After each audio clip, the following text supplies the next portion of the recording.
یہ واضح ہے کہ ایران کے پاس اس طرح سے ٹارگٹس موجود نہیں ہیں کہ کسی اسرائیلی یا امریکی عسکری یا حکومتی لیڈر کو اس نے نشانہ بنانا ہے یا سربراہ کو نشانہ بنانا ہے، بلکہ نتن یاہو اس وقت اسرائیل میں ہے بھی نہیں، وہ اس وقت یورپ میں بیٹھ کر آپریشن کی نگرانی کر رہا ہے۔ باقی ایران کے پاس اس طرح کے ایگزیکٹ اور ایکوریٹ ملٹری اہداف ہوں گے بھی یا نہیں ہوں گے، لیکن وہ امریکہ اور اسرائیل کو بڑے پیمانے پر نقصان پہنچانے میں اس طرح سے ان 2 یا 3 دنوں میں کامیاب نہیں ہو سکا۔ البتہ ایران کی بڑی کامیابی یہ ہے کہ وہ امریکہ اور اسرائیل کو بڑی حد تک انگیج ضرور رکھے ہوئے ہے۔ اب امریکہ کی کوشش ہوگی کہ لمبی جنگ کی طرف وہ بالکل نہ جائے، بلکہ اس جنگ کو وہ 10 سے 15 دن کے درمیان کہیں نہ کہیں ختم کرے اور ایران میں رجیم چینج مکمل کیا جائے یا اس کی طرف بڑھ کر وہ وہاں سے واپس چلا جائے۔ اس کے چند وجوہات یہ ہیں کہ امریکہ کی نظر میں سب سے بڑا ولن اور ایران کی نظر میں سب سے بڑے ہیرو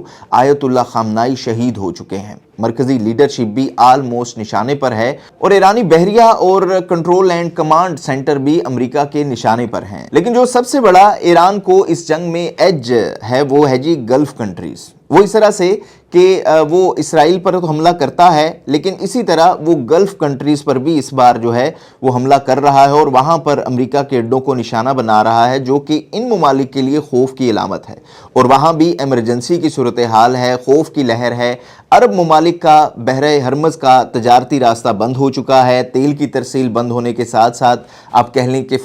فضائی راستے بھی بند ہیں، اور ایران کی یہ اسٹریٹجی کہیں نہ کہیں امریکہ کو دباؤ میں لانے کے لیے ایک کامیاب اسٹریٹجی ضرور ثابت ہوگی کہ اس کے اتحادی عرب ممالک امریکہ پر دباؤ ڈالیں گے۔ اور دوسری بڑی پرابلم یہ ہے امریکہ کے لیے رجیم چینج کے لیے کہ وہاں پر امریکہ کے حامی اور خامنائی کے مخالف لوگ ابھی تک باہر نہیں نکل رہے جو کہ ایران کا کنٹرول سنبھالیں، اور یہ سب سے بڑی تشویشناک بات ہے امریکہ کے لیے۔ اور ایران کے پاس ظاہر ہے کہ ایک منظم فوج ہے جس کے پاس اسلحہ بھی موجود ہے، اور وہ پہلے دن سے یہ اعلان کر چکے ہیں کہ جنگ کی حالت میں کوئی بھی شخص سرکاری عمارتوں کے اندر آتا ہوا نظر آیا یا کسی نے اندر آنے کی کوشش کی تو اسے گولی مار دی جائے گی، جس کی وجہ سے آپ کہہ لیں کہ وہاں پر ابھی تک کوئی بھی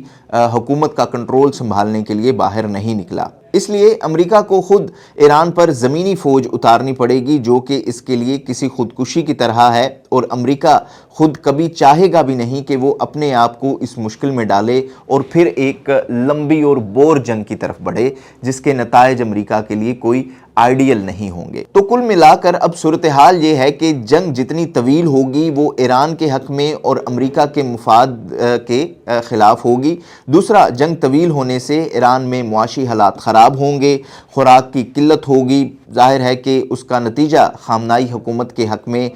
نکلے گا یا امریکہ کے حق میں نکلے گا، اب یہ آنے والا وقت بتائے گا۔ لیکن سچ یہ ہے کہ امریکہ جس طرح سے اب فائنل راؤنڈ کی تیاری میں نظر آ رہا ہے، وہ اپنے بحری بیڑے وہاں پر لے کر پہنچ چکا ہے، اور جس طرح سے وہ پلاننگ کر کے آیا ہوا ہے اور جس طرح سے ایران ڈٹ کر کھڑا ہے، وہ پیچھے ہٹنے کے لیے تیار نہیں ہے، تو اس سے ایران میں ایک بہت بڑا انسانی المیہ جنم لے سکتا ہے جس سے کروڑوں لوگ متاثر ہوں گے۔ اور جنگ میں کسی کی ہار یا جیت نہیں ہوتی۔ اگر امریکہ کو لگتا ہے کہ وہ ایران کو ہرا دے گا تو ایران کے پاس ہارنے کے لیے میرے خیال میں اب کچھ باقی رہا بھی نہیں ہے۔ تو جیسے میں نے پہلے کہا کہ اب جنگ جتنی لمبی ہوگی وہ اتنی زیادہ بور ہوگی اور امریکہ کے مفادات کے خلاف ہوگی، کیونکہ امریکہ کے لیے جو ایرانی ولن تھے اور ایران کے لیے جو ہیرو تھے آیت اللہ خامنائی، وہ اس وقت شہید ہو چکے ہیں۔ وہ ہیرو جو ہے جب ایپیسوڈ کے شروع میں ہی شہید ہو جائے یا ختم ہو جائے تو پھر میرے خیال میں جو دعویٰ کرنے والا ہوتا ہے اس کے پاس کچھ زیادہ بیچنے کے لیے چیز باقی نہیں رہتی۔ اب جنگ جتنی زیادہ طویل ہوگی، اگر ایران میں رجیم چینج نہیں ہوگا تو پھر وہاں پر امریکہ میں کانگریس میں بھی یہ سوالات اٹھائے جائیں گے، اپوزیشن بھی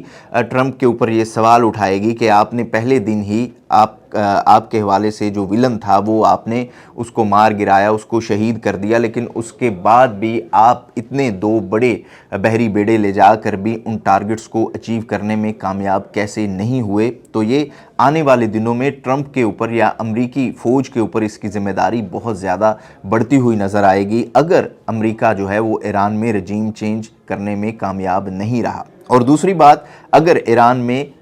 جو رجیم چینج ہے وہ اس طرح سے امریکہ کے خیال کے مطابق ہو بھی جاتا ہے تو پہلی بات یہ کہ ایران کی عوام کسی بھی صورت میں اس حکمران کو قبول نہیں کرے گی جو ڈائریکٹ اسی طرح سے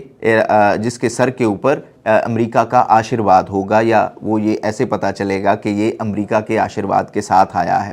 دوسری بات یہ کہ ایران کے پاس جیسے میں نے پہلے کہا کہ ایک منظم فوج ہے، تو اگر امریکہ جو ہے وہ خود ایران کی حکومت کے سپورٹ میں آن گراؤنڈ نہیں آئے گا، بوٹس آن گراؤنڈز نہیں ہوں گے، تو پھر اس چیز کی کیا گارنٹی ہے کہ جو ایرانی فوج ہے، جو پاسداران انقلاب ہے، وہ رجیم چینج جو کہ امریکہ کی مدد سے ہوگا، امریکہ کی آشرواد کے ساتھ ہوگا، اس کو چلنے دے گی یا اس کے ساتھ مل کر چلے گی اور ایران میں بد امنی نہیں ہوگی۔ آپ اس حوالے سے کیا رائے رکھتے ہیں؟ کمنٹ باکس میں ضرور بتائیے گا۔ دیکھتے رہیے گا نیوز الرٹ۔